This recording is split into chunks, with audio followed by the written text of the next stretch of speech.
ay ku tilmaameen shacabweynaha ku dhaqan degmada Beledweyne inay tahay horumarka baaxadda leh uu ku talaabsanayo xukuumadda uu hogaaminayo madaxweynaha Jamhuuriyadda Soomaaliland Mudane Axmed Maxamed Maxamed Silaayo ayaa waxa ka warbixiyay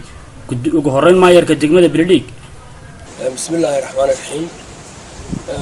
Ilaahay waa mahadle. Halkan maanta lagu qabanayaa amaadkii dugsiyada sare ee degmada iyo eedka lagu qabanayaa degmada Beledweyne iyagoo isugu yimaadeen degmada gudaheeda sida magaalooyinka kale ee dhagax dheer Garyana oo kale aad baan u soo dhaweynaynaa qolada imtixaanaadka moosida hadii Ilaahay ka dhigo aad baan ugu mahadnaqaynaa waana soo dhaweynaynaa ay tahay degmada lagu qabto noona hirgashay noona suura gashay Ilaahayna noo suura galiyay dadaalka iyaga taasna waa mahad weyn weeye maanta iyo farxad weyn bay noo tahay waxaan Ilaahay ka rajaynaynaa inay si wacan soo gabagabowdo inagoo dadaalka wadna annaga iyo wasaaradda waxbarashada iyadana aad iyo aad aan ugu mahadnaqayno oo aad iyo aad deegaankan aad waxqabadkeeda iyo waxbarashadeeda iyo tababarashadeeda mid walba aad ugu dadaashay waxay isaguna goobtaasi ka hadlay gudoomiyaha waxbarashada degmada Beledweyne. aniga magacayga waxa la yiraahdaa Maxamed Cumar Xuseen gudoomiyaha wasaaradda waxbarashada tacliinta sare ee degmada Beledweyne. hadda warbixin kooban idinka siiyo waxaan u mahad celinayaa marka ugu horeysa maamulayaasha dugsiyada hoose dhexe iyo sare waxaan u mahad celinayaa dhammaan supervisionada imtixaanka sida iyo hanaanka ka socodka imtixaanaadka waxaan u mahad celinayaa waalidiinta ku hawlan sidii ay darasho u martigelin lahayn ama u soo dhaweyn lahayn tuulooyinka dibadda ka yimid waxaan u mahad celinayaa booliska qaranka oo isagu heegan ku aasi u taxilkiisa waxaan u mahad celinayaa TV-ga qaranka oo isna halkaan noogu yimi oo u soo kacay sidii ogaada xaaladda dhabta ah sida u soconayaan ayaan mahad celinayaa dhammaan waalidiinta waan mahad celinayaa intaas waa mahad celintii ardaydu way mahadsan yihiin ardayda maanta form 4 eedan waa markii ugu horreysay ka baxay dugsiga form 4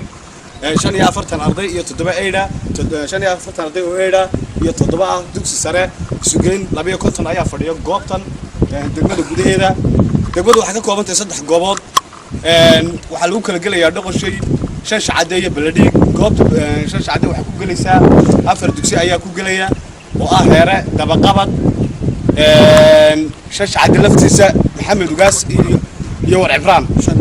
shanta dugsi ayaa ku galaya halka Dhoqoshayna ay ka galayso 3 dugsi oo kala Dhoqoshay Muuse Galaal ama Candha Dhexe iyo Qaloocan dhammaan guud ahaan tirada ardayda ka baxaysa degmada waxa weeye 122 arday oo eeda iyo 7 arday oo secondary 129 arday ayaa u fadhiistay imtixaanka shahaadiga اللهم صل على محمد وعلى آل محمد وصحبه وسلم تسليما waxaan salaamayaa oo aan hambalyeynaya ardayda qalin jabinaysa saaka maanta toob ama sanadkan ee fasalada afraad ee dugsiyada sare iyo fasalada hoose dhexe ee fasalada sideedaad ee qalin jabinaysa ee imtixaanaadku u bilaabmay Jamhuuriyadda Soomaaliland imtixaanku uga bilaabmay iyadoo ay tahay maalintii saddexaad imtixaankan aanu galayno insha Allah waxaan u rajeynayaa meel kastoo arday Soomaaliland uu ka galayo imtixaankan inuu ku guuleysto oo noqdo kuwii insha Allah natiijo wanaagsan iyo guul wanaagsan ka gaadha baan u rajeynayaa